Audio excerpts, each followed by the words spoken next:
We live in a world of great diversity, spread across many nations.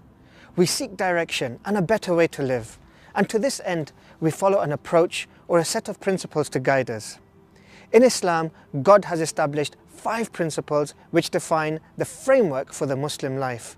These principles are better known as the 5 pillars of Islam. Each pillar upholds a duty which is obligatory upon every able-bodied Muslim. The first and most important pillar of Islam is the testimony of faith. It's a simple yet powerful declaration which forms the basis of Islam. And it means there is no God worthy to be worshipped except for God, and Muhammad is the messenger. It's a universal declaration which forms the essence of every Muslim believer. The second pillar in Islam is prayer. God has commanded the Muslims to pray 5 times a day. So 5 times a day, Muslims as worshippers drop whatever they're doing, wherever they are, to perform the prayer. And in fact, the prayer is a direct link with God, the only one worthy of worship. It only takes a few minutes, but through it, a person can attain real happiness and inner peace. That's because in Islam, the prayer nourishes the mind and soul like food and water would nourish the body. With prayers being performed around the clock and Muslims all over the world in different hemispheres and different time zones, at any given one moment, you'll always find that there is somebody, somewhere, performing the prayer to God. The third pillar in Islam is giving the obligatory charity. This pillar deals with our responsibility towards the society that we live in. Each year, every Muslim who possesses wealth above a defined poverty line is required to pay 2.5% of their wealth towards those who are in need or poor. Paying this charity is a way of purifying one's wealth, whilst also supporting those in difficulty. The system of giving this charity is comprehensively described in the Quran.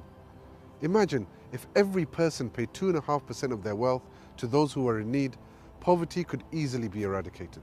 The fourth pillar in Islam is fasting during the daylight hours of the lunar month of Ramadan.